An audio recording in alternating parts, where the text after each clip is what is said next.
Welcome to the episode of Love and Reality Podcast. I am your host, Ricky Valero. On today's episode, I'm continuing our trek into season 2, episode 6 of the Peacock series, The Traitors. This show has been groundbreaking and to the levels of what we've not seen with this show before. Last week, Nielsen reported that The Traitors became the #1 unscripted series in the US across all streaming platforms. The streaming numbers are up 75% over season 1, which debuted over a year ago. These numbers really don't shock me. As you see, this has become like the water cooler conversation of social media. You have people posting all over the place, clippets here and there, discussing what they think is going to go down. And this week's episode is nothing short of miraculous. Before we jump in, I want to thank everybody for listening to the show. Thank you for your continued support. If you're watching here on YouTube, if you could do me a favor, hit that little subscribe guy, drop a like, and a comment goes a long way. On podcast platforms, if you could leave that 5-star review, hit that subscribe button too, just so the new episodes drop into your box each and every week. I know this has been a jam-packed content coming from you on the Love and Reality Podcast, and like I've never done before. I'm releasing 2 and 3 episodes a week. There's just so much going on right now. Folks, coming this week, I've got interviews with cast members from The Trust, A Game of Greed, Jay Patterson, and Jake. Both of those guys will be on my podcast. Interviews were fantastic. We talked about the behind-scenes stuff that you don't see on Netflix with The Trust, A Game of Greed. But let's dive right into season 2, episode 6 of The Traitors. We saw the return of Kate Chastain last week while everything was running rampant on the running rampant with pointing fingers at one another. We saw elimination of Tamara Judge and Janelle being the latest victim. However, does Pete's plan come to fruition, or will the Traitors' recent trend of taking the faithfuls out one by one happen? Let the games begin. Obviously, Alan Cummings comes out and announces to us that Bergie was in fact murdered, but it will be shortly revealed that he was the holder of the shield, and things start to unravel from here. With his consistent persistence, Dana decided to pull the trigger and murder Bergie. This ultimately turns out badly for the Traitors because Bergie is the holder of the shield, meaning that he will not only go home, more than likely. With Pete's plan working, he can now pinpoint the Traitors are down to Dan, Pavardi, and CT. Peter walked through the door with a smile on his face, ready to figure out what happened. Trishelle John walked through the door. Pete is on cloud 9. Pete said, "Game on," with Bergie walking through that door. And Dan is just elated until we see a moment happen. Boom, Bergie is quote unquote gone. Dan is happy. Trishelle's equally as excited. Everybody, loud knock on the door. Back comes Bergie, and Dan's face is in utter shock. Dan is in shambles. Pete knows that CT, Pavardi, and Dan are one of the people that are the Traitors. Pete announces what the plan is, and he leaks to a few people that he had the shield but didn't. He said the best case scenario, unfold it. And Pavardi knew she was under fire, so she's ready to make some moves. Pete says that Pete to me right here, in this moment, Pete made one of the best moves I've ever seen on reality TV, and it played out to perfection. Now, honestly, this played out so well that there's a likelihood of this man getting eliminated, right? You played your cards way early, but it revealed one of the Traitors potentially. Alan comes into chat, informs the team's mission. They will need some strength.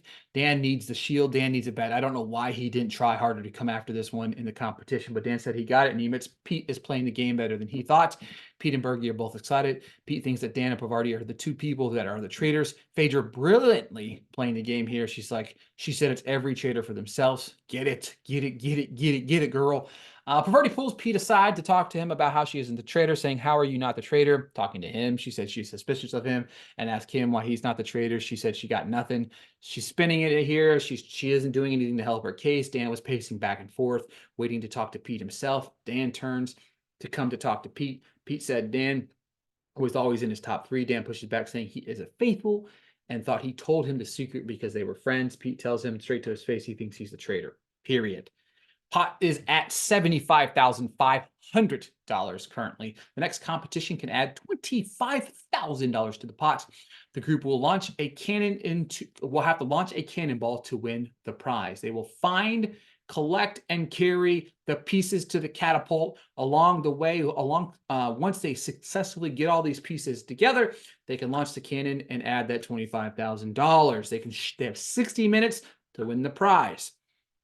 Here we go. Nice little twist we got right here. Alan announces that along the way, they will be able to collect ammunition boxes. In those ammunition boxes, they can collect them and finish. If they place the ammo boxes at the end of the competition, they can put them there and they have a chance to win only one shield available in this race right now, which is interesting because most of these competitions had at least two. So you're playing with two. We're all jockeying for position one here. So the only way to get the shield, though, is if they complete the competition. So even if you get one of these ammo boxes, you got to try to help figure out things. One of the things that was funny right off the back, you see the teams having to cross a body of water. There's this current kind of going through, and everybody's like falling, tripping. Oh my God, the current's going to take me in. People are helping people across the way. There's this one moment. This wasn't talked about enough in the back half of this episode, but Kevin is trying to help Trishelle proper across the water. At this given moment, she sees a shield box, ammo box that she could potentially have to potentially get the shield. However, Kevin kind of sees it too. Kevin's helping her across the river, and she kind of just falls in, and here we go. She gets the ammo box, and she's like, I need it more than you do. And it was just a great moment. Like Trishelle's like, I don't really care. Help me get across this so I could go get this box instead of you. It was a hilarious moment. Pete is the second person to snag an ammo box. Obviously, he needs it more than ever. Sherry got the next box. Watching these dudes pull these things up the hill, it is hilarious. You have the women kind of like, I ain't doing that. I'll carry these little pieces.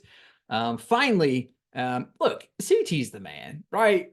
Again, I don't understand these competitions. A man that comes from the challenge. Why are you not getting these big body guys at the front of the wheel and making sure things happen? They decide to throw everything on top of the cart to pull up on the hill. It's just it's just funny watching them A, work as a team, B, work horribly as a team, and then C, just not work. Nothing ever works for these guys. Every competition has been in my opinion, 10 times harder than it should have been and had any right to be. CT's running this shit. It was great. And look, correct me if I'm wrong. If you're watching the show along with me, I think Sandra took Pete's ammo box. I think he put it down to help the team, and she took it because Pete's box is gone. I know for sure he snagged an ammo box. I just need to know if you guys saw the same thing that I did. That I feel like she just saw a box there and was like, this is my box now. And I'm pretty positive that's what's happened, but I'm not 100% sure. I don't know. And then Kate is kind of wandering around and runs for her life to get her own box. She put it on the ground because she's like, I don't think I need this, basically. Definitely strategic gameplay there of kind of playing like, well, maybe I don't need one, kind of need one yet. You know what I'm saying? I was definitely intrigued by that, but she is kind of new to the game, so she's kind of like, all right, well, maybe I don't need one right now. So she put it on the ground instead of putting it on the thing, so that allows Pete to run over and grab the box and put it on the thing so he could compete for the shield box. But again, I don't think there's two things that I don't think are talked about enough in this episode. Is one, Sandra stealing Pete's box, and two, Trishelle just basically using Kevin to get her across there without falling to go get the shield box herself. It's just kind of funny. To me, it's like strategic gameplay there. Like, oh man, like, why are you going for a shield? Like, what's the battle here? You know what I mean? Obviously, Pete, we know why he needs it, but it was definitely interesting. After a massive hard-fought battle back and forth, the team's able to secure and launch the cannonball and add $25,000 to the pot. Sandra, Poverty, Peter, Sherry, and Trishelle all have ammo boxes. What they have to do is they have to go into the catapult and launch the cannon ball over there, and whoever gets closest to the target wins the shield. Let's see here. Sandra goes first. Doesn't have a bad little ball. And Poverty goes next. They kind of have similar landings. I think Sandra's a little bit closer, and then Trishelle was just an absolute dud. She fought so hard for this box, only for it to be a complete dud. Sherry is leading after her turn. She launches one, and it was a beaut, and lands it pretty close to the bullseye there. I was pretty impressed by her ability to kind of land there. I think maybe it was a little bit of luck, a little bit of strategic placement, but man, Pete, life back against the wall, life on the line, just complete dud by my dude Pete here. And then, of course, Cherie gets the shield. The prize totals up to $95,500. Of course, on the way back, everybody's talking about who's the traitor, who are they leaning. Someone's leading Poverty, some are leading Dan. And Peter looks at Poverty and Dan and goes, "Can the murder be painless tonight?" As he looks him in the face. This was, again, Peter knows he outplayed his hand. Pete knows I overplayed my hand. They're going to put the target on my back because they know that they're going to make me the next person that is murdered. It doesn't matter. There's still multiple traitors in the house. So even if you get rid of one of the quote unquote traitors, he knows that night he's going to be murdered. However, so Peter walks into the room, tells everyone that he will be gone tonight, but tells everyone that he believes that Dan and Poverty are both traitors. Everyone is confirming their thoughts that Poverty is a traitor. He brings them back in, and Bergie said her and Dan's names are out there. Poverty is trying to talk to Sandra, John, Peter, and Bergie and pushing them to say, I trust Dan, but I'm not sure I can trust him anymore. She's trying to flip the script. Dan pulls Peter aside and says, he is planning on putting everything on the table tonight. He's been watching one person, and he is outing a traitor at the round table tonight. And I'll tell you what, this is insane. And I do like his gameplay. Okay. I do like his gameplay. And throughout the entirety leading up to the thing, he just basically tells everybody, listen to what I have to say. I'm going to confirm my suspicion. I'm finally going to go to the table and I'm going to talk.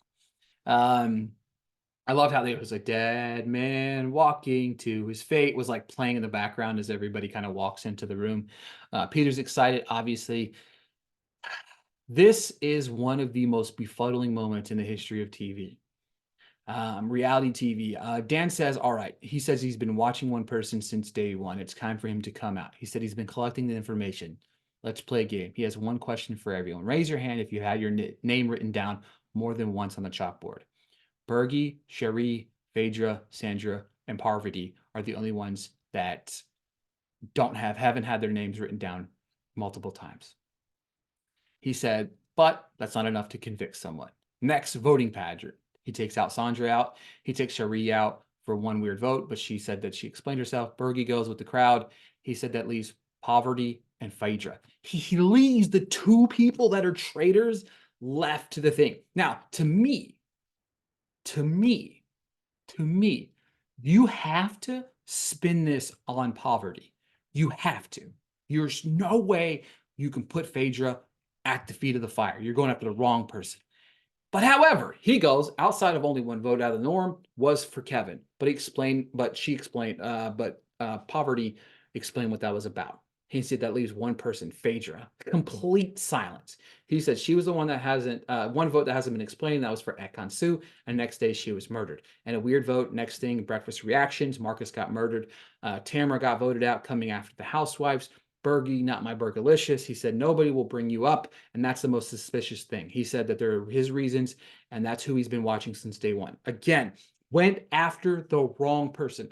3 people knew about the thing. And it was told. CT, Dan, Poverty. CT, Dan, Poverty. That was it. That was it. Why are you going after somebody that's not even part of that? Because first reaction there, Phaedra, she fights back, obviously. Within this entire scenario, she's going to fight back. Why are you not going for the one person that they're insinuating? They gave you, they threw a softball up and you could have hit it out of the park. Dan, I believe Dan could have really gone out on a limb and said, I believe Poverty is it. She is the traitor. Here's why. I agree with your suspicion that she is. Obviously, Phaedra's not happy. Everyone starts fighting back. She's doing too much. because you were, and then she says, he's doing too much because you were about to get vanished.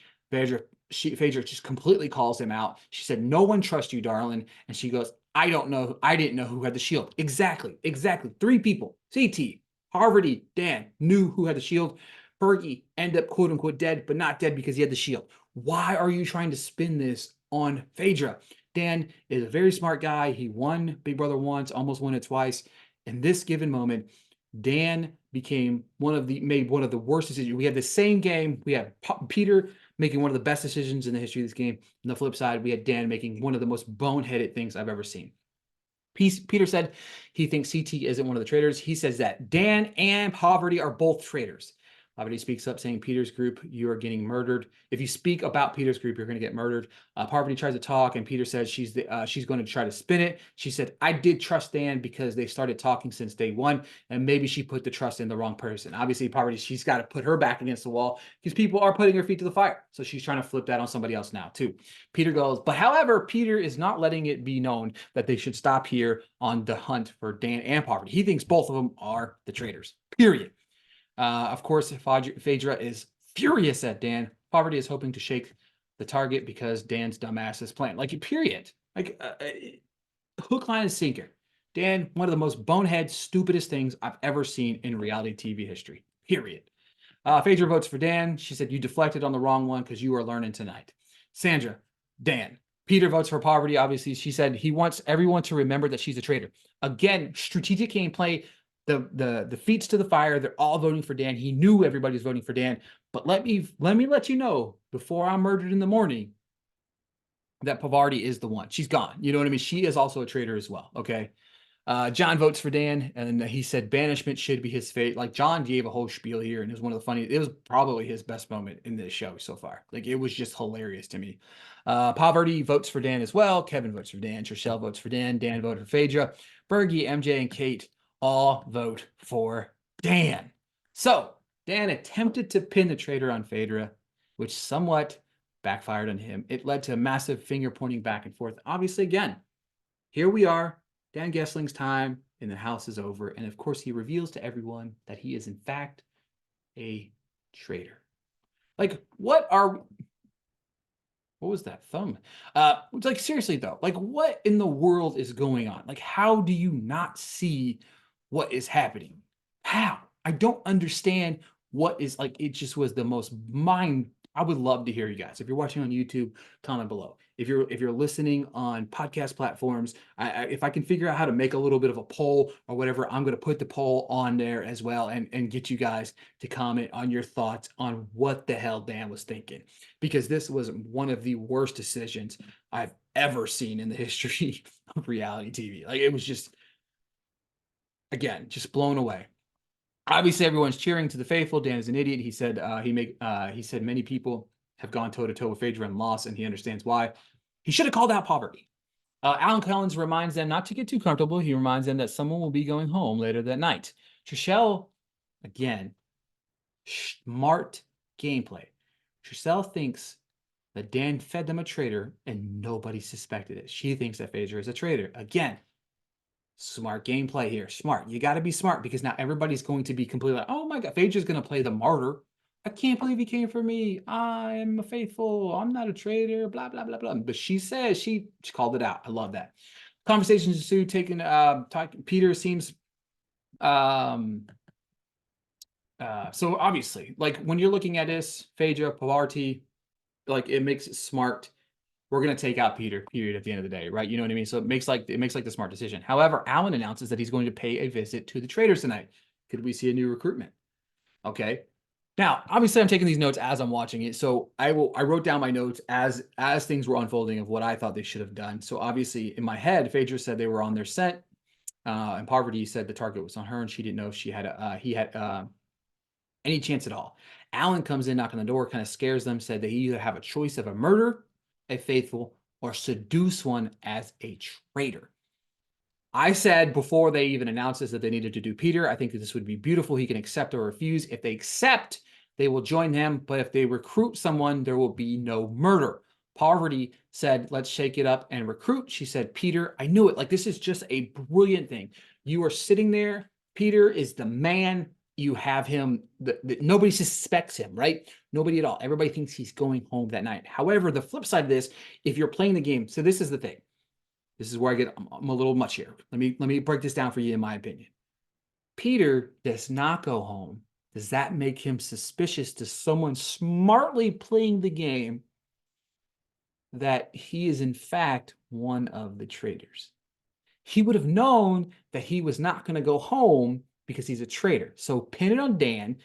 Maybe he's working with Dan. Nobody knows he is. So if Poverty and Phaedra are one of the traitors, Peter enters the fold. If Peter doesn't get murdered, I personally would look at it as suspicious to think that maybe he is one of the traitors, because he's letting everybody know that he's one of the he's going home. So if he doesn't get murdered, then there's the flip side. Well, he didn't get murdered because it would have been obvious. Maybe it would have been pinned back to Poverty, et cetera, et cetera. Obviously, they pitch the idea to one another. Phaedra says she's not sure she wants to trust Peter, but she says she wants to watch him murder his friends. And that is hilarious. One of the best lines of Poverty's life.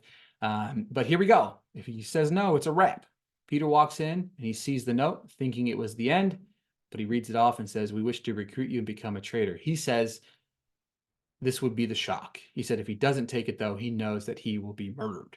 Exactly. He's stuck in a rock and a hard place. I think he 100% has to take the offer. I think that he can spin this any which way possible. I think he can spin it to the way of maybe they didn't murder anybody, but I'm telling you, Tricelle is going to be hot on Phaedra's butt, so she can start having those conversations maybe with CT and stuff.